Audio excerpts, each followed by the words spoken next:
1966. I bring to you a message of truth and freedom, for it is only the truth that can set us free from the bondages of war and propaganda, which we confuse as history. My name is Colonel Emmanuel Nwora Nwobosi. I am 80 years old. It is time to be bold. I am too old to lie. I am not afraid to die. It is time to tell you why we had to try. I am the last of the original coup plotters of January 15, 1966, with Major Chukwuma Kaduna Nzogu. I knew Nzogu well. We went to school together. We trained together. We trained at Sandhurst Military Academy, UK. We lived together. Nzogu was our first head of military intelligence and uncovered terrible plans to wreak havoc across the country. We organized a group of progressive military officers to carry out a coup on 15 January 1966 to stop a jihad and bring sanity to Nigeria, steeped in nepotism, corruption, and mass murders. The government of Tafawa Balewa, controlled by the Premier of Northern Nigeria, Ahmadu Bello, were using us in the army to repress the Middle Belt and Western Nigeria. Houses and cars were burnt. Thousands were killed. There were 9 of us that planned the January 15th revolution. Majors Nzogu, Anuforo, Ifeajuna, Ademoyega, Chukwuka, Okafor, Onwatuegwu, and Obienu, and myself. However, 4 of us started it: Major Ifeajuna and Major Ademoyega in the south, and Major Nzogu and myself in the north. We then united as a single revolution. I am the last of the 4 original revolutionaries. None published the complete truth. Only me, Colonel Emmanuel Nwobosi, is alive today to tell the final truth, so that the lies will not triumph forever. They used us to repress the Middle Belt and the Yorubas. When we saw genocide, we began to disobey orders and swore to stop them. For instance, Major Chris Anuforo refused to release mass murderers caught with weapons and was court-martialed. He was replaced by Major Hassan Katsina, a northern Muslim willing to act. I was in Abeokuta, but refused to repress Yorubas. Instead, I opened our barracks as a safe place for them to run to. They told many lies about the January 15 boys to justify their genocide. But it is those of us that planned the revolution that they should have killed, not the 3 million innocent Biafrans that knew nothing. For years, I kept quiet, blaming myself and wondering whether at 27 I was too radical, that my actions led to the death of millions. Today, the same evil in 1966 is being unleashed. As I watch, my sense of guilt has vanished, because we were not the evil. We were trying to stop the evil. That evil is radical Islamism. I have decided to speak out and warn the world of the impending disaster if we do not stop it. Each time radical Muslims plan a jihad in their religious mission to conquer the world, they will fail. But in the attempt, thousands and even millions will die. That happened to us in Biafra. At this point, let me differentiate between peaceful, law-abiding Muslims and radical Muslims who want to kill others, to force their religion on them. The problem is that wherever peaceful Muslims are, there are some radical Muslims amongst them.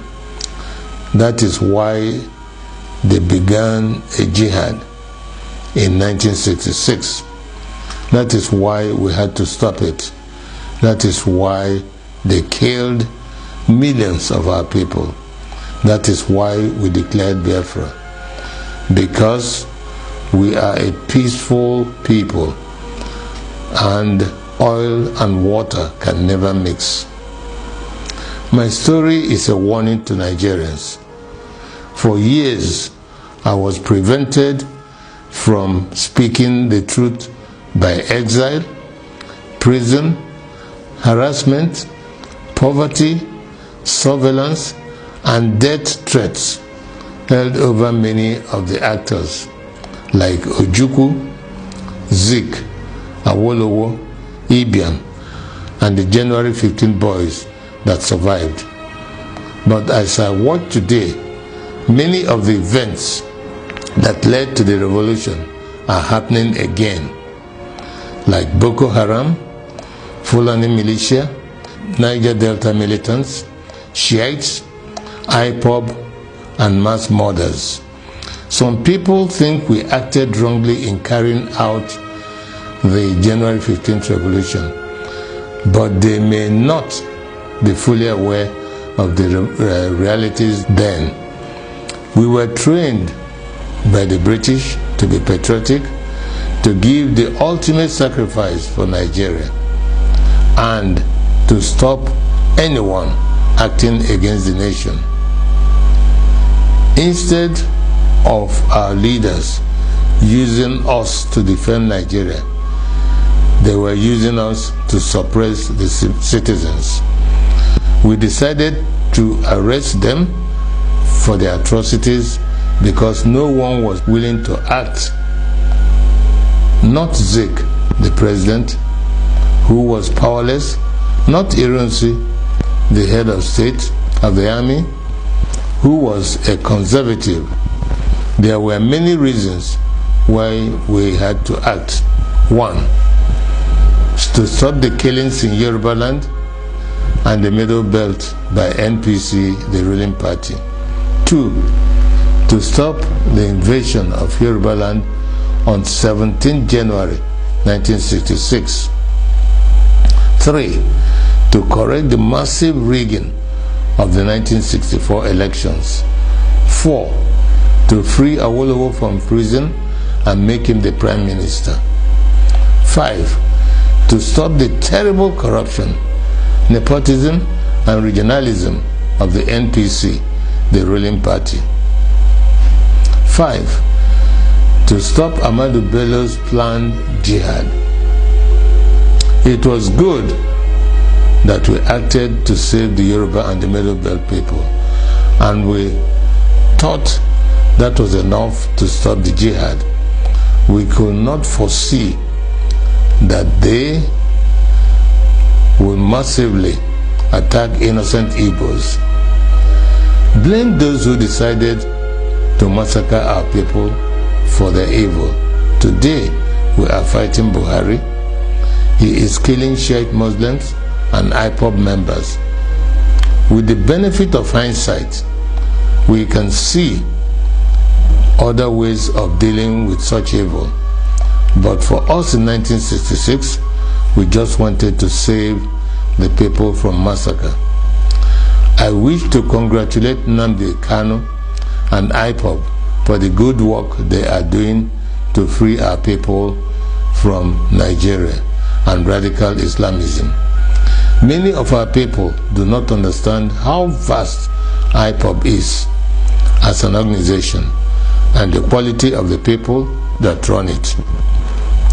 On arrival in Israel, I started meeting high-quality professionals, and I was amazed. I don't know how IPOB united power professionals abroad, power traders at home, and ordinary people from market women to even riff-raff, all under one IPOB family with worldwide radio and television. Every Igbo and Biafran should be proud of them. They are the strongest force we have today to achieve freedom for all Nigerians. No wonder they can take on the Nigerian government and win. However, it is money that makes things work. I shall donate 10% of all the profits of my new book to IPOB. It is my tithe to freedom. Tithing is God's tax to raise money for the government of the children of God. I urge you all to regularly do the same so we can have the resources to achieve our objectives. On this day of 15th January 2019, the anniversary of our revolution, I want to hand over to Nnamdi Kanu and IPOB the baton of the January 15 boys. To you, to complete the revolution we started. I am Ogene Obosi, a chief and elder of the Obosi people. I bring to you the blessings of the ancients. I fought for Biafra. I was wounded for Biafra. I shall die for Biafra. He said,